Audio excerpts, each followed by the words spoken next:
Yeah, as everybody probably knows, there's a limited number of spots we've got left in terms of recruiting, and most of our signing class was finished up in December. But we did have a few guys added to the group today. Certainly proud of the group we've got. I'm excited about this recruiting class. Number one reason I'm excited is because I guess 19 of them are mid-years. We got 19 mid-year enrollees who have been very impactful in adding depth to our roster. But as they begin to work out and go through our academics, our equipment staff, our nutrition staff, our player development staff, everybody has commented about this group, how serious they are, how well-mannered they are, and how they handle their business. So that's always good to know you got the right kind of kids in your organization. And then we added some guys today that we're certainly excited about that I'm sure you guys will want to talk about and ask about. And I'll open that up to you guys. Okay, let's go to questions. Let's start with Dean Leitzy, and then we'll go to Zach Klein. Hey, Kirby, 2 questions from me. Number one, have you seen or did it help at all with recruiting in this class 23 or 24 after the win over Alabama and capturing a national championship? And then very specifically, Smith from Appleton County, having watched him play live, he can really get to the quarterback. What do you think about his potential just in the near future? Have I seen a major impact in the win or the national championship? I don't know that you can, make that tangible. I don't know that you can kind of see that or feel that. Certainly, the time we had spent on the road, there was a lot of, congratulations, pats on the back, all those things in terms of recruiting. I think it gets you in the conversation with maybe more national kids. We were already in the conversation with most national kids and certainly with in-state kids. So it may validate the things you work towards, but I don't think it's going to close the deal for these kids. I really don't think winning the national championship moves the needle in terms of one kid's decision or the other. It just might get you in the conversation. Kids today are obviously worried about, other things outside of just winning a national championship. 10 years ago, it was probably a bigger deal than it is today, where they put their weight in other categories. Dere Smith is a kid we're excited about. We've loved. He's got a great work ethic. He's from, rural town down there, and he does a wonderful job every time he's been up here of competing, working out. He's got a lot of growth potential. He's long. He runs well, and kids that are that size that run well tend to do well in our system. And he played like a receiver at times, and he's running track right now, and he's one of the fastest track kids in that area. So we're certainly excited about him. He's got a lot of developing to do. Coach, I remember one coach telling me they spends about 75% of the kids' freshman year breaking them down from entitlement. You mentioned the kids you already have in school and how they're hitting the ground running. Is that just a testament to the guys that in this era of me, NIL, what can I do for me, that they're coming together already for the betterment of the team and the organization? It's a credit to the kids there. I don't like acknowledging or saying that it's breaking kids down, because I don't ever want to. People call it de-recruitment, but really it's education. Is what it is. Of what do you value? Do you value your education? Do you value doing things the right way? And what are you learning from the older players in the organization? And a lot of our older players have to impart their knowledge and wisdom on these young guys, because they're coming in and you don't want them to make the same mistakes you do. But this group has been uniquely special. I'm not talking about talent. You can write about their talent and you can check their accolades, and, some highly rated, some, maybe you don't think they're good enough rated wise. I don't care. I'm going off how they treat people. Are they on time? Do they have the self-discipline to do what they're supposed to do and go run early because they're a little heavy? They've all shown the propensity to do that, and that excites me. All right, let's go to Roddy Nabulsi, and then we'll come back to Mike Griffith. Hey, Coach, if you would, tell me a little bit about the backstory behind Andrew Paul and Trey Scott's efforts on the recruiting trail, if you would. Andrew Paul is a guy that we found out about and discovered, and Dale did a tremendous job combing the country looking for the best backs we could possibly bring into the University of Georgia. And anytime you go across the state of Texas, there's a ton of good football players, really good high school football in Texas. And Dale reached out to me and sent me his huddle link, and I got to watch him. I really liked him. Dale knew the kid, knew the family.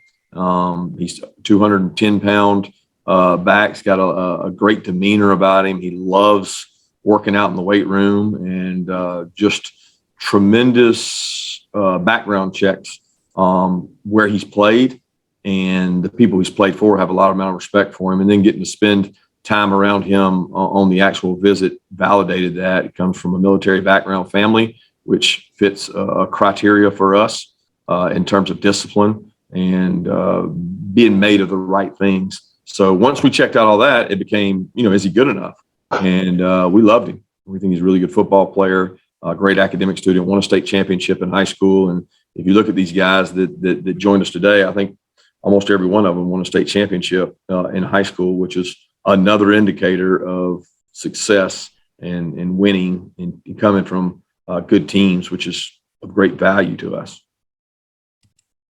Hey, Kirby, detouring down here to Mobile, and speaking of championships and success and winning, wasn't too long ago we were talking about number of Georgia players who could be drafted. You could have a record class of 15 guys potentially drafted this year, a lot of them down here in Mobile. Where does that fit in for a lot of these recruits and what they see in Georgia? And if you could just talk about, I don't know if pride's the right word, but looking at these prospects that you've developed and helped move on in their careers. I think you're alluding to the fact that you said that in a press conference once, and I got on you, and I would still remind you that 15 is unrealistic. Okay. If it happens, then you can call me a liar. All right. But we've got a great group of guys coming out. I think that's very evident when you look at our current roster here and the guys we have training, that we have some holes. I mean, there's, every year I always say it, you go in that team meeting, the meeting after you're through with your season, regardless of how your season ended, you're looking around going, where's everybody at? Uniquely in this case, there's 19 guys in the back of the room that are filling a lot of big holes in the front of the room.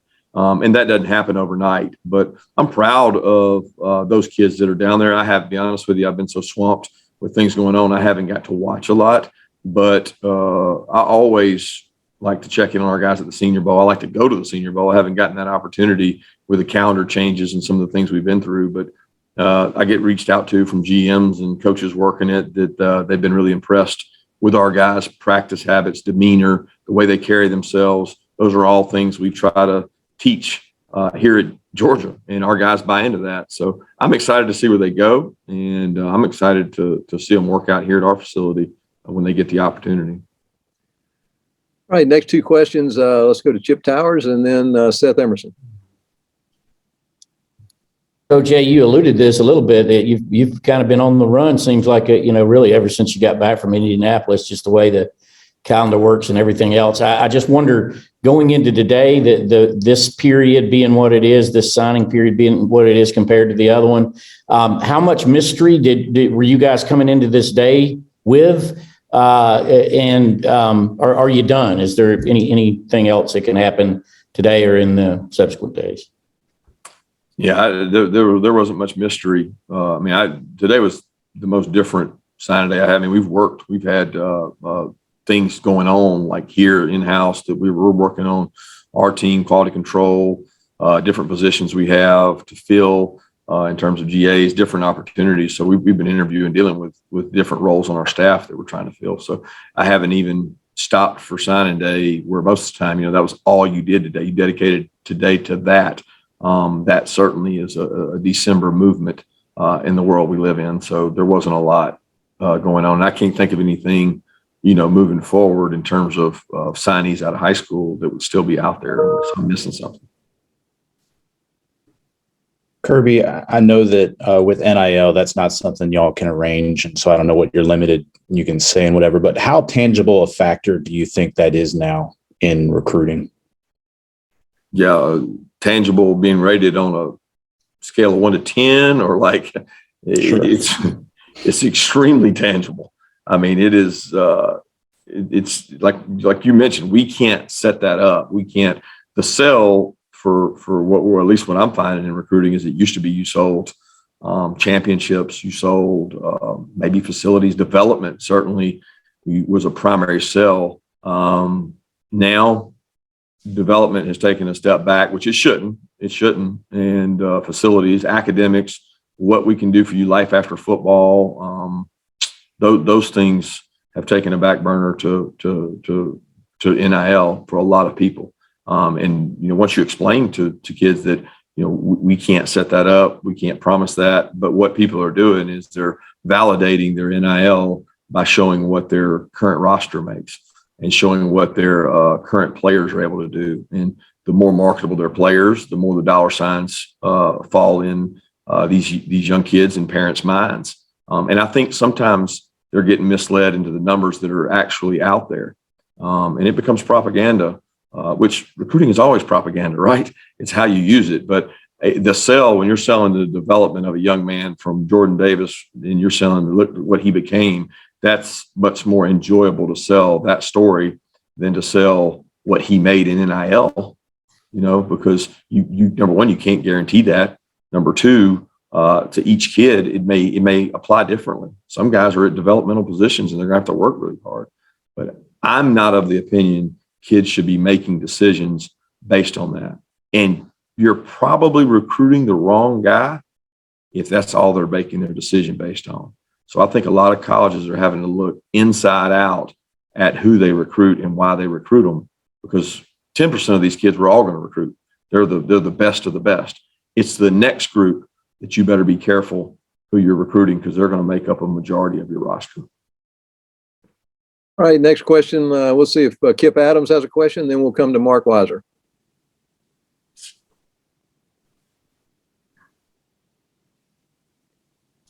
Okay, Mark, you want to go ahead? Kirby, obviously, besides recruiting, you've spent some time recently making some staff additions. I want to ask you the reasons you wanted to bring BMAC back to coach the receivers, and then how you envision Mike, his role as an analyst, and then also with the defensive position. Do you expect that'll be an outside linebackers hire? We'll make that decision as we go forward. But in regards to BMAC, I have a tremendous amount of respect for Brian and the job he's done. I've always respected him on the road recruiting. Had a lot of years at Alabama that I recruited against him in the state of Georgia. Coached him as a player here in terms of the way he carried himself as a special teams player, a leader. Got a lot of respect for him. He's worked for people on our staff, worked with people on our staff, and I'm big on fit. And does someone fit the culture we're trying to create? We don't look at a lot of things that people in the outside world look at. I look at, can they make our staff better? Can they make our players better? Do they fit our culture? And he checked the box on the most of those and was the best fit and wants to be here. That's important to me and what we create at Georgia. And in terms of Mike, there's a lot of value in the experiences he's had. He's been a head coach. He's been an offensive coordinator in our conference. He knows our conference, the 5-hour radius we recruit in. He's extremely versed in that. He has a ton of relationships that create value. And as far as role, that'll play out as we go along. Thank you. All right, next question from Jed May, and then to Palmer Toms. Hey, Kirby, just two questions. One, just what does EJ Leitzy bring to this class, that inside linebacker? And two, speaking of Kristen Miller, he said, consistency played a big part in his recruitment. How important was that for him, and just, continuing to recruit him as his recruitment went up and down? And how important is that, with kids nowadays with all the different things going on in recruiting? That's probably the number one determining factor on a high character, high quality kid. He comes from a tremendous family. And consistency, when I've lost kids that I feel like we should have gotten, probably the number one factor was, did we recruit them with the correct consistency? And when a kid honestly tells you he's going to another place because they recruited him more consistently, it makes it even more evident that you've got to be consistent. And I'll say this, we and Trey Scott and staff were extremely consistent with Christian Miller, and it paid off, because the message didn't change. The consistency didn't change. He valued relationships, and he saw, December, what happens with guys moving all over the place. And when you've got a little bit of continuity, it certainly moves you up the board and the ladder in these kids' eyes. And we've been able to have that. And sustain winning success. So you tend to attract people that have the same mindset you do. And I think Christian and Trey have a lot of the same mindset. Christian Miller is a worker. He's one of the most impressive kids in terms of leadership I've seen at this age. He willed and pushed that Cedar Grove team to success. And I value that. I value that, seeing the kids leaving here that were just in the last class. So I'm excited about what he can do. Going back to EJ, he was a kid we had in camp. He's a kid we never stopped recruiting. We felt very strongly about. He ran really well in our camp. And, we put a lot of value on camp evaluations because it's the only thing we see with our eyes. Once the character checks out, academics check out, play tape checks out, everything goes to the camp. And this guy did a great job at our camp and is not afraid of work. And in the day and age of speed, space play, covering people, he's a tremendous athlete. Kirby, last signing day, you talked about how wide receiver was a big need. And obviously that need has grown through the draft and the portal. What is it that you all saw in Dylan Bell, and what does he bring to the table? Dylan's another one that came and worked out. He came through and we had him in camp, and he was actually here the same day Cole was. And he stood out. I mean, he's big. He's built like a running back. He played a lot of running back. He's got power. He's got good hands. He's got tremendous work ethic. He goes to an extremely academic high school, which checks a box for us in terms of being able to handle the academics here at the University of Georgia. So when we saw him work out, that gave us validation that what we saw on tape was accurate. He's a tremendous young man. So when you start looking for size, speed on the perimeter, he has really good size. He has good speed. So that was something that fired us up. All right, we got time for a couple more. Let's take Stuart Steele, and then we'll go to Connor Riley. Hey, Kirby. I just wanted to go back to your D-line class. How much does it help? You kind of touched on this earlier, but having guys like Jordan Davis and Devontae Wyatt and even Jalen Carter, who's still with the team, that you can point to as kind of like what these players can become in your program? It helps. I mean, it's going to help more if those guys are successful in the NFL or get drafted high, because I think that'll give validation to Trey Scott's development, that he took some guys that might not have been the highest rated coming out, but yet they may be the highest rated coming out of college as opposed to high school. And he's a tremendous teacher. I mean, Trey he's a technician. He sells himself on not a lot of flash, but on work and developing young men into good defensive linemen and better people. And he's got a little bit of proof now to validate that with, Travon Walker, Devontae Wyatt, and Jordan Davis all coming out of that room. Those are three guys that are going to be really good NFL football players. Hey, Kirby, you sort of touched on this a little bit earlier, but with all the changes that we've seen in college football, transfer portal, name, image, and likeness, how has you guys as a staff and program changed what you are looking for specifically in guys who sort of fit the culture that you want to establish at Georgia? How have we changed? Yeah. I'm not sure. Well, I think we're ever changing. Like, there's not like, I can't say we changed from this year to last year. I just think it's subtle. And the way things are going, you're going to have to continue to do that. You have to look at your roster and say, we need great players, right? But we need enough core players that believe in the values of the organization to outweigh any blinking lights. And, sometimes a blinking light might be a talented player that doesn't completely all the way buy in, but you've got enough core players that the voice doesn't get heard, and I think that's, we had that last year. We had a really good group of core leaders. They also happen to be good players. That's when you get to win a national championship, but you got to be selective over going really far away from home. How big a portal risk is this kid? Is NIL so important to him that he's not going to be effective as a player? Because it's easy to sit here and say, what can I make NIL? How can you help me? Well, I can help you a whole lot more if you come out of college with a degree and you come out of college and get drafted. There are a lot more commas on those salaries than there are on NIL deals. And you have to be able to explain that to kids, and they have to understand it and buy into it, because a lot of kids come from a society of, I want now, me, self gratification. And we really need team, long-term buy-in, develop, be the best player you can when you leave. The hard part, Ronner, is figuring out which each kid is. Does he really buy into that, or is he just providing lip service? And that's where the tough decisions are made as a head coach and a position coach of which guys you take, because you don't really know until they get here sometimes. Thank you, Coach Smart. Thanks everyone for zooming in and everyone.